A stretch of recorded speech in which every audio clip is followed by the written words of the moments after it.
부모님들에게는 대부분 특별한 은사가 있는데 그것은 자녀들에게 참 좋은 내용의 말을 매우 기분 나쁘게 전달하는 능력입니다.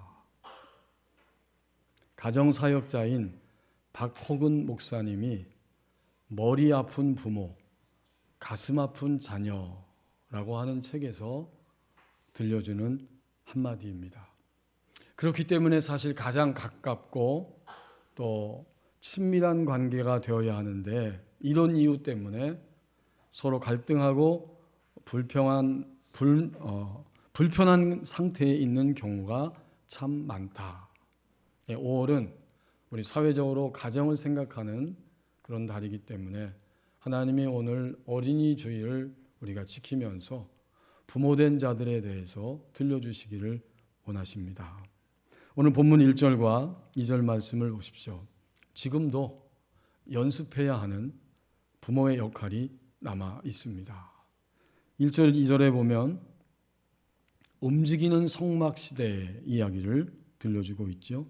아론이 있었던 시기는 하나님의 백성들이 애굽에서 탈출한 이후에 광야로 들어왔을 때에 이제 너희는 나를 예배하는 이 성막 이것을 짓고 이 안에 들어와서 나에게 제사하며 나의 백성으로 살아가야 한다 말씀하셨고, 모세는 그 명령을 따라서 이제 성막을 짓고 또 아론을 제사장으로 세운 다음, 그리고 나서 성막 성전의 시대를 살아가게 되었습니다.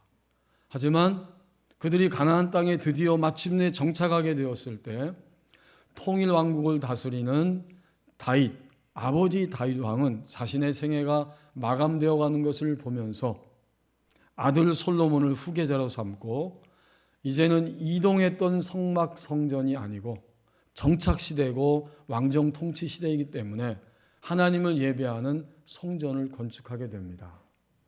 그리고 그 성전은 다윗이 짓는 것이 아니라 솔로몬을 통해서 지으라고 하셨기 때문에 마지막까지 성전 지을 수 있는 모든 준비를 다 끝마치고 오늘 본문은 그 성전에서 핵심적으로 하나님께 제사하는 일을 감당하는 제사장의 직무를 결정해 주는 이런 이야기들로 이루어져 있습니다. 제사장 제도는 언제 시작되었을까? 당연히 출애굽하면서 이동하는 성막 성전이 있을 때, 그때 하나님이 아론을 제사장으로 임명하시고 영원토록 아론의 후손들이 하나님을 섬기는 제사장의 사명을 감당하게 하셨습니다. 그래서 1절 말씀에 아론 자손의 계열들이 이러하니라. 아론의 아들들, 그들의 갈래가 이렇게 이어졌다 말씀하면서 특별히 2절에서는 아론 가정의 그 아픈 가정사를 보여주고 있습니다. 아버지와 함께 하나님 백성 공동체에 소속되어서 제사장의 직분을 이 4명의 아들이 잘 감당하다가 2절 말씀에 보면 첫째 장남과 차남이 죽임을 당했습니다. 나답과 아비후가 그들의 아버지보다 먼저 죽었다. 그러므로 그 첫째, 둘째의 가정에는 아들이 없었기 때문에 이제는 제사장 직분을 누가 감당하게 되느냐? 셋째, 넷째 아들인 엘르아살과 이다말이 제사장의 직분을 행하였더라. 어느 날 아론이 함께 제사하는 직무에 참관하고 있었는데 그만 첫째와 둘째 제사장이죠. 아론은 대제사장이고 그 아들들이 직무를 감당하다가 아버지가 보는 눈 앞에서, 여기 아버지보다 먼저 죽었다 하는 말 속에는 아버지의 면전에서 아버지가 보는 눈앞에서 죽었다 그런 뜻입니다. 그러니 이 가정에 얼마나 고통스러운 일이 발생한 것입니까? 예나 지금이나 부모보다 자녀가 먼저 죽는 것은 인간이 당하는 가장 쓰라린 아픔이기 때문에 그것을 참척의 고통이다 이렇게 표현하지 않았습니까? 참척의 고통, 참혹한 근심 이런 뜻이고, 더 나아가서 한 가지 일, 곧 그 일, 아버지 어머니보다 자녀가 먼저 죽은 그 일 앞에서 온통 정신을 그 일에 쏟을 수밖에 없는 고통, 이것이 바로 참척의 고통입니다. 어떤 사건이 아론의 가정에 일어난 것일까요?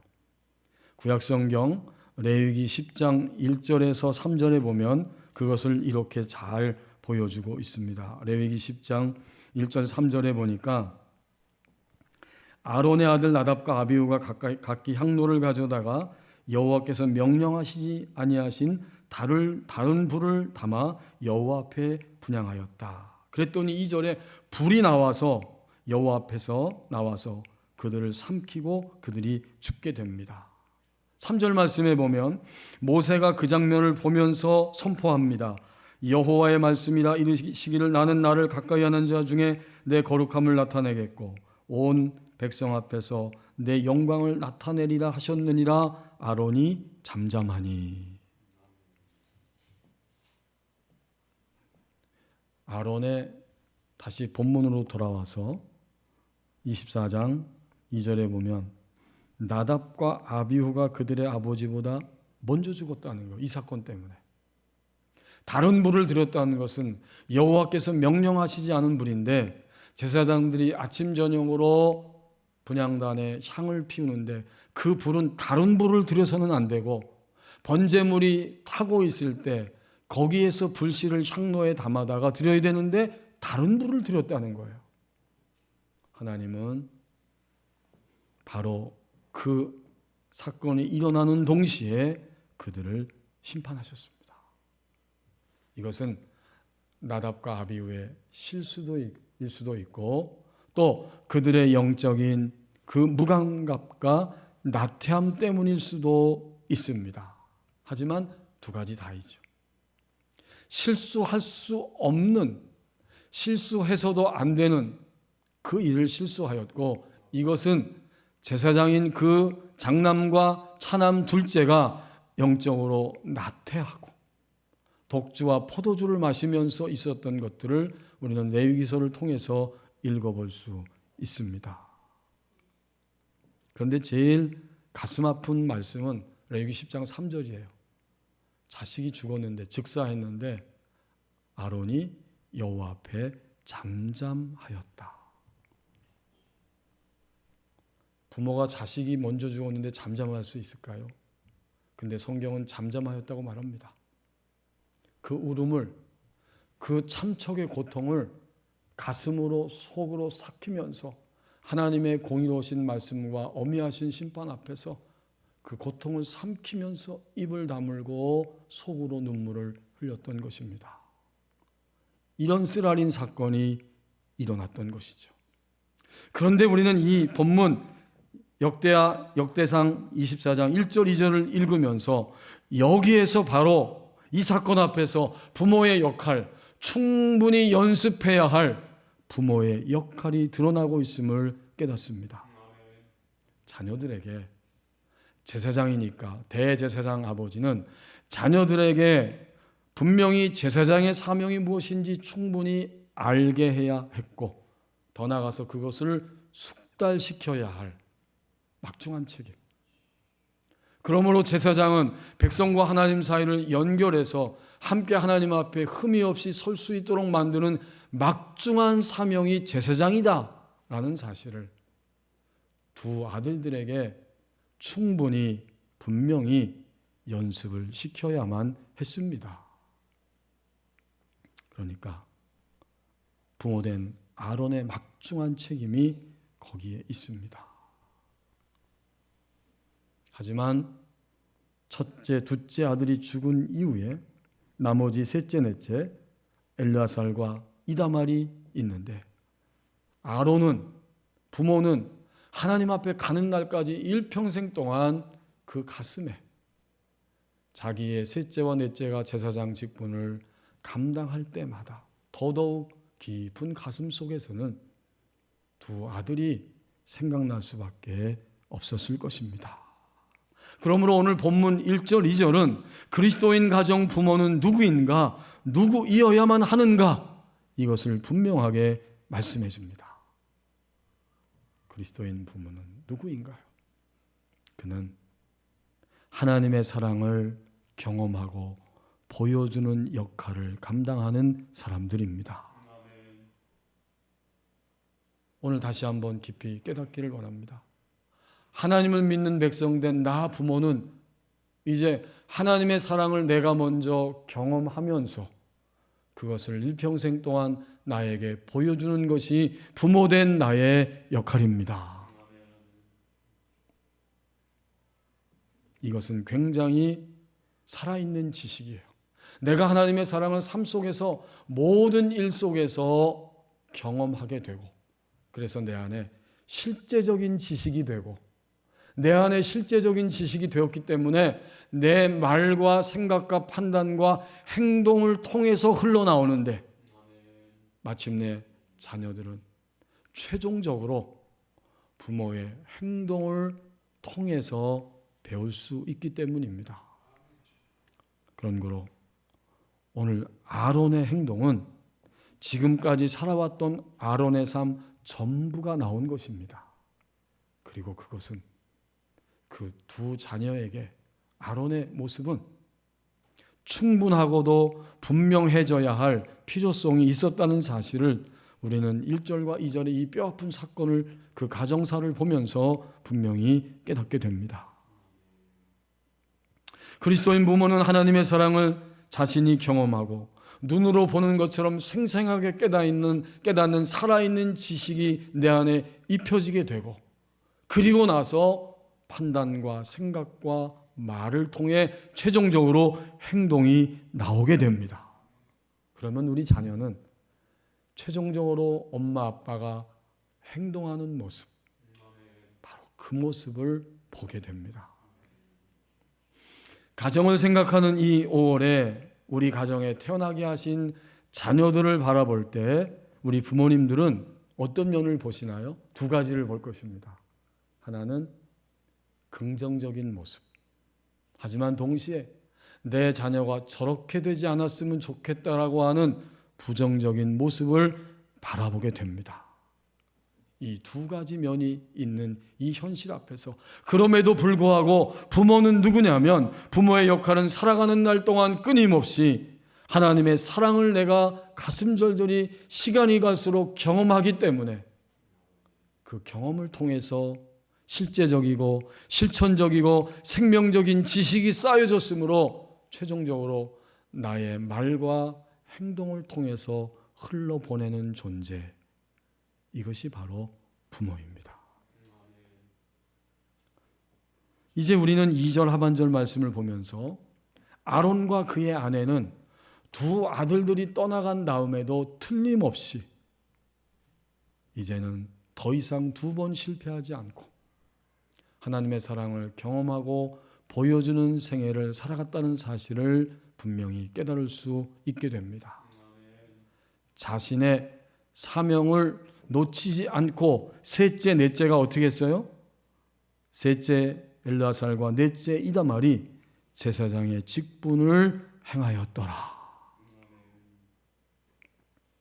두 아들은 죽었지만 부모인 아론과 그의 아내는 자신들의 역할이 무엇인지를 절감하면서 그들의 삶을 살아갔기 때문에 나머지 두 자녀들은 자신에게 맡겨진 제사장의 직분을 끊임없이 제대로 감당할 수 있었고, 그 흐름이 계속 이어지면서 오늘 역대상하를 기록할 때에 이 시대는 이미 400년의 세월이 흘러간 시대이지만 본문의 다윗 왕의 시대에도 엘르아살과 이다말의 자손들이 성전에서 섬기는 그런 흐름이 계속 흘러가고 있음을 알 수 있습니다. 그러니까 아론 그 부부는 자신들이 남은 생애를 하나님의 사랑을 경험하고 보여주었더니 그의 셋째와 넷째가, 그리고 그 셋째 넷째를 통해서 계속해서 그의 자녀들이 그 직분을 이어받으면서 그 생명의 물결이 400년이 지난 후에 다윗 왕이 통치하는 시대, 그 시대에도 엘르아살과 이다말을 통해서 제사장 직분이 후손들에게 연결되었다 하는 사실을 우리는 깨닫게 됩니다. 2020년 가을에 암투병을 하다가 장래가 촉망되는 변호사인 그리스도인 가정의 자녀인 아들이 42살에 대장암으로 암투병하다가 고통 속에서 부모가 기도하고 교우들이 기도하고 이곳저곳에 수많은 사람들이 위하여 기도했지만 42세에 하나님의 품에 안기게 되었습니다. 그 후로 1년 동안 자식을 생각하고 가슴 아파하고 애통해 하면서 그의 부모가 책을 한 권 써서 출판했습니다. 분당에 있는 지구촌 교회 이동원 목사님 가정의 이야기입니다.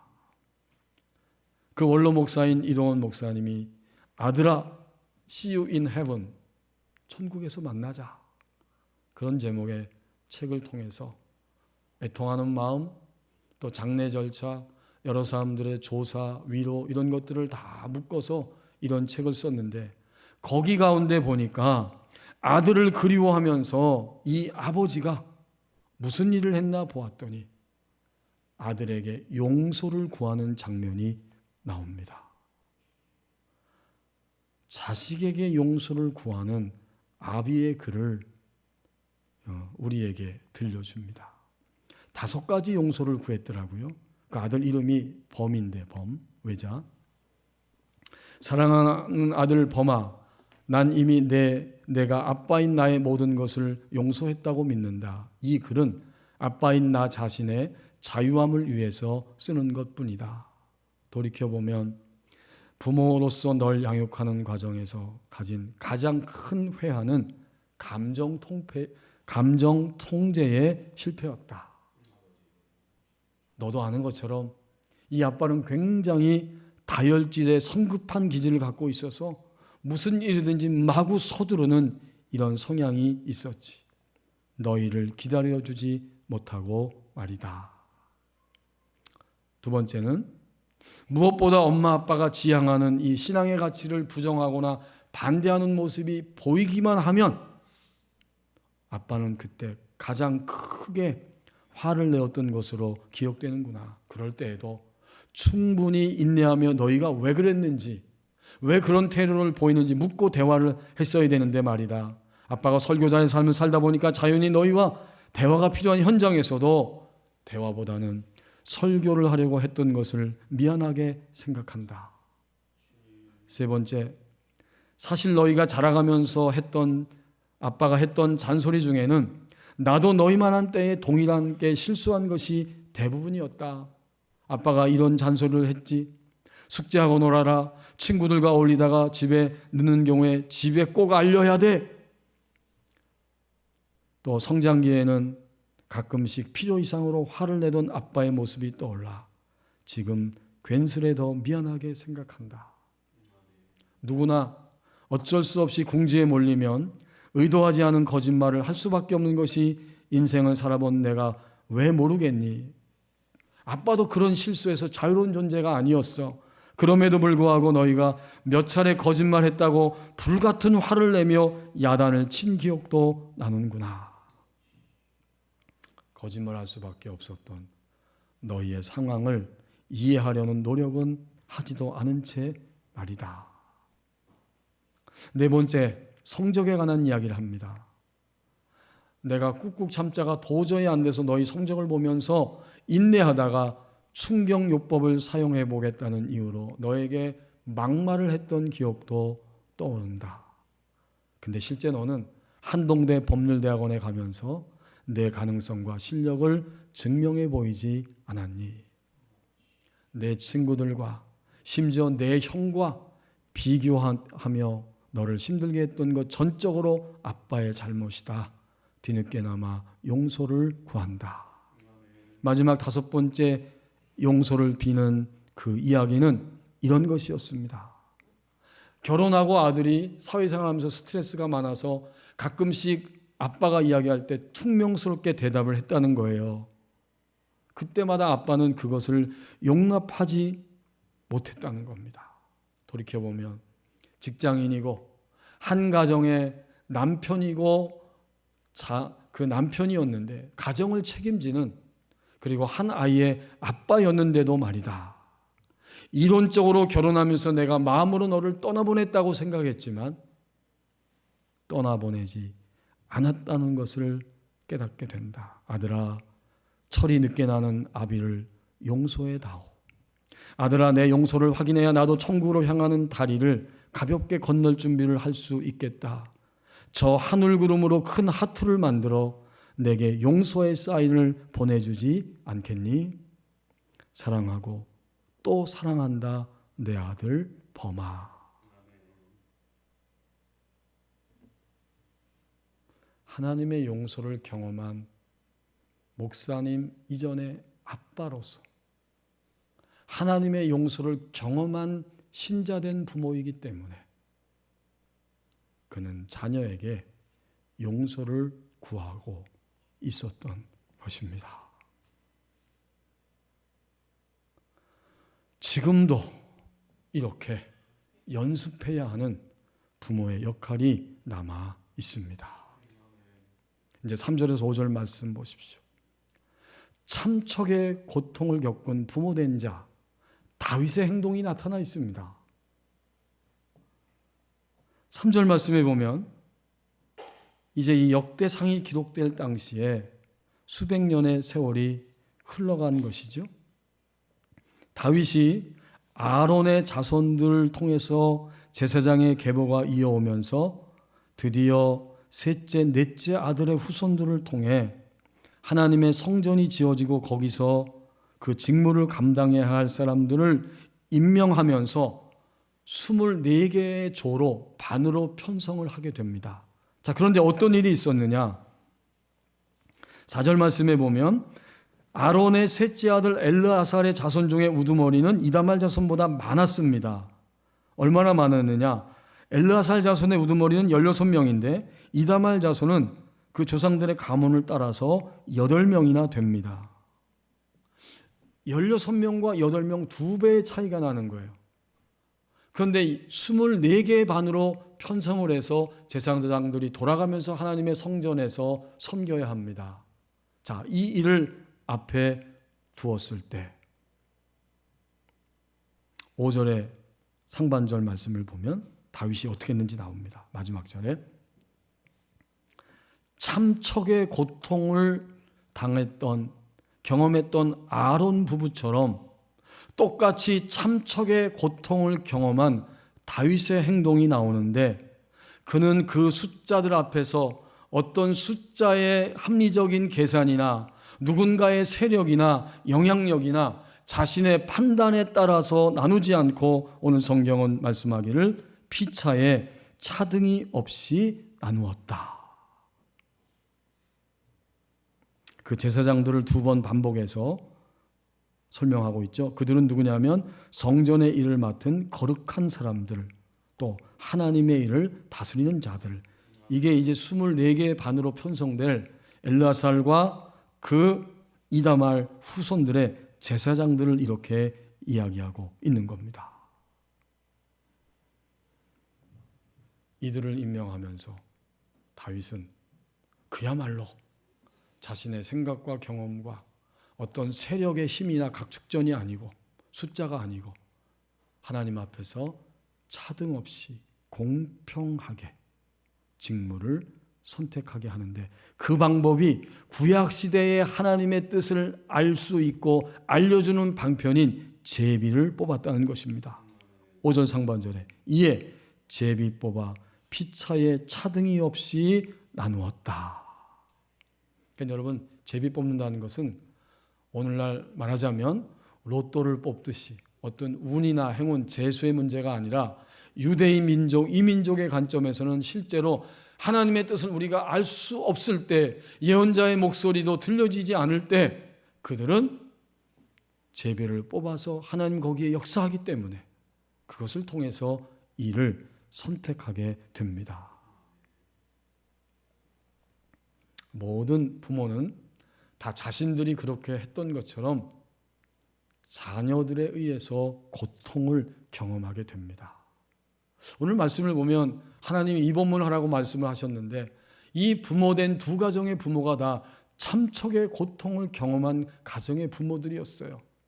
여러분, 다윗도 보편적인 자녀로 인한 고통과 더불어서 그것을 넘어서 아론 부부가 겪었던 것처럼 성경에 기록된 다윗의 참척의 고통이 두 군데 나오고 있죠. 그것은 사무엘하 12장 18절 말씀에 나오고 있는데 바로 다윗이 솔로몬을 통해 자기의 왕위를 계승하게 하고 성전 건축을 위한 준비를 마치고 제사장들 직무를 따라서 이 제비를 뽑는 순간에도 잊을 수가 없었을 것입니다.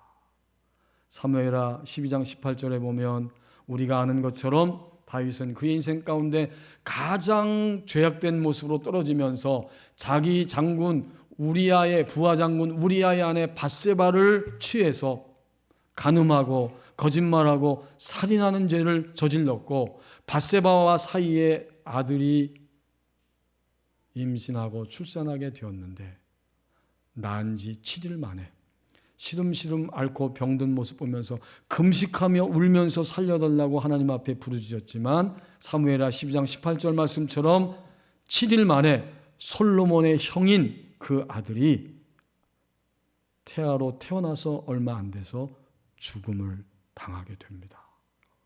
여러분, 이게 정말 참척의 고통이죠. 또 하나의 사건은 사무엘하 18장 33절에 나오는 말씀인데 이번에는 더 큰 아픔이에요. 장성해서 유능하고 씩씩하고 사랑을 담을 만한 귀한 아들 압살롬이 자기를 반역하고 다윗은 쫓겨가면서 비참한 세월을 살다가 이제 다시 압살롬과 다윗의 부하들과 전쟁이 일어나게 되는데 그 전쟁 속에서 다윗은 자기 아들 압살롬을 잘 봐달라고 부탁까지 했지만 마침내 압살롬은 다윗의 부하들에 의해서 처참하게 찢기면서 죽임을 당합니다. 이제 다윗 왕은 자기가 있는 궁궐에 올라서 전쟁이 어떻게 됐을까 했을 때에 압살롬의 죽음의 소식이 들려오게 되었고 압살롬의 장성한 아들의 죽음 앞에서 자기를 향해 칼 들고 반역했던 아들이지만 그가 죽었을 때 어떻게 하였느냐. 사무엘하 18장 33절에 보면 이렇게 기록해 주고 있습니다. 사무엘하 18장 33절 말씀. 왕의 마음이 심히 아파 문 위층으로 올라가서 우니라.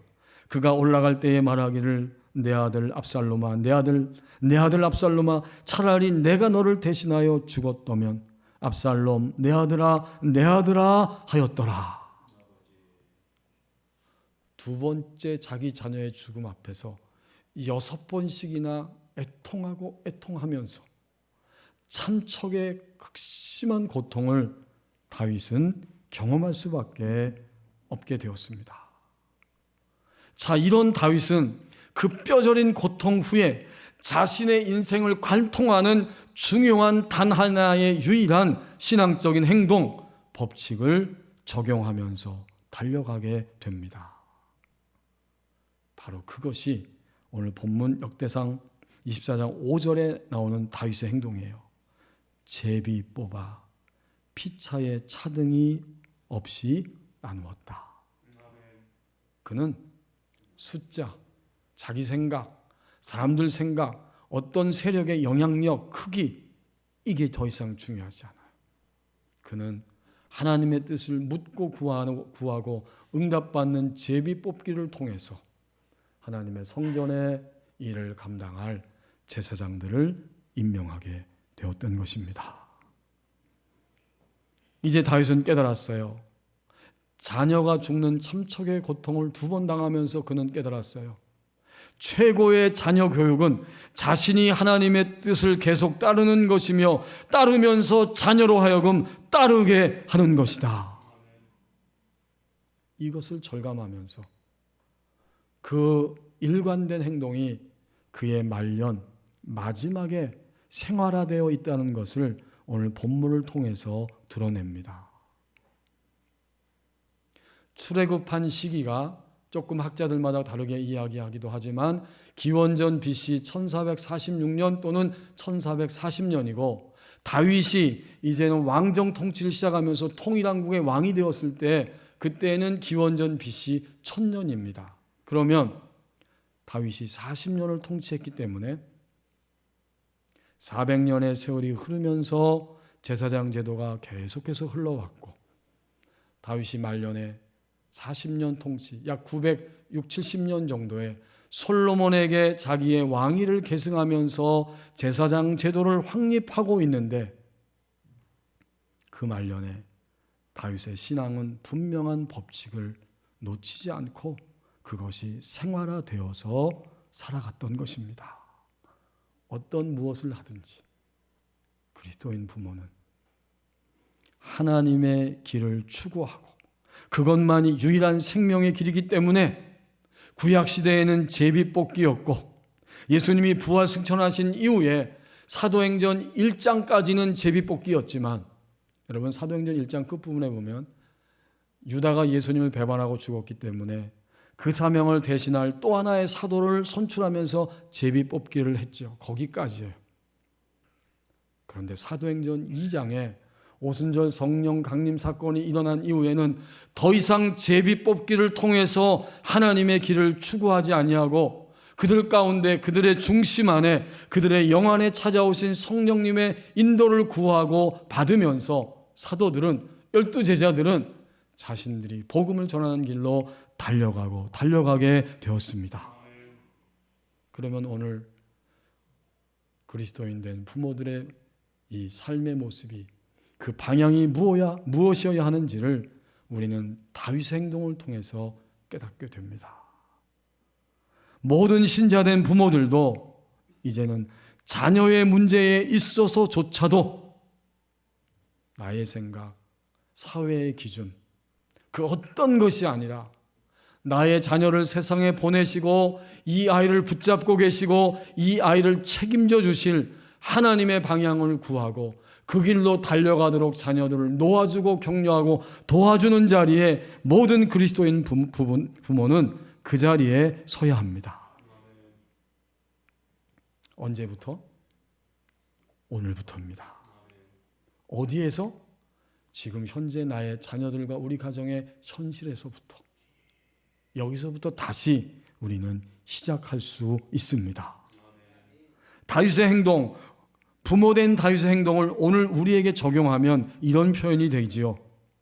하나님을 믿는 부모 다윗이 자녀를 바라보는 사고와 가치관이 바뀌게 되었다. 자녀에 대한 생각이 바뀌고 판단의 기준이 달라진 것입니다.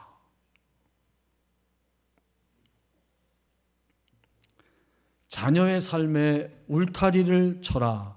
자녀의 삶에 기도의 울타리를 쳐라. 마크 베터슨 목사님이, 아마존의 베스트셀러 작가인 이 베터슨 목사님이 이런 책을 쓰면서 자녀를 양육할 때 3가지 소식이 있다, 이렇게 이야기합니다. 나쁜 소식, 좋은 소식, 그리고 가장 좋은 소식. 어떤 것인가 보았더니 나쁜 소식은 자녀들을 양육하다 보면 매일 실패를 경험하게 될 거라고 하는 사실이다. 이게 나쁜 소식이죠. 어떤 부모도 완벽할 수 없는 겁니다. 그걸 절감하는 겁니다. 오늘 살았던 하루를 반납하고 다시 살고 싶을 정도로 실패감을 느끼는 날이 많을 것이다. 혹시 당신이 그런 날을 경험했다면 자녀 때문에 일단 그날은 잠자리에 들라. 그리고 나서 다음날 푹 자고 일어나서 다시 시작해야 도움이 된다. 하지만 갓난아이의 엄마 아빠라면 그런 사치를 누릴 수도 없을 것이다. 그럼에도 그런 상황일수록 감사하자.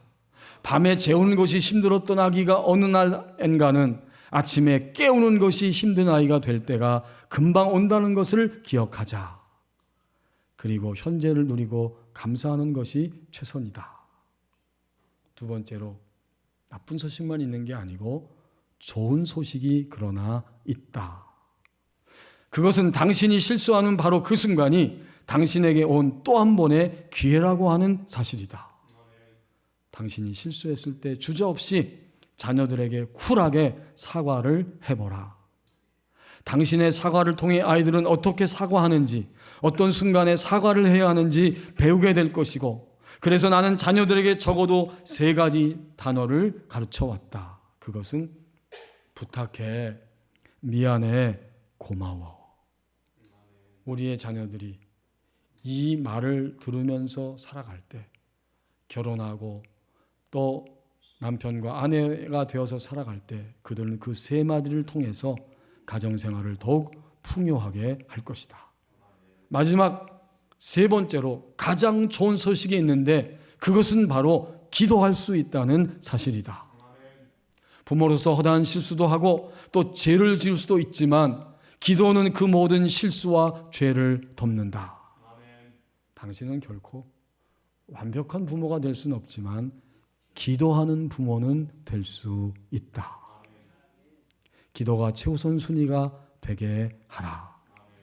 자녀 양육에 있어서는 더군다나 기도가 최우선이 되어야 한다. 그러면서 자신의 할아버지 얘기를 들려주더라고요. 그 책에서. 우리 할아버지 엘머 존스는 내가 6살 때 돌아가셨지만 그의 기도는 사라지지 않았습니다. 우리 부모들이 드린 기도는 절대로 죽지 않습니다.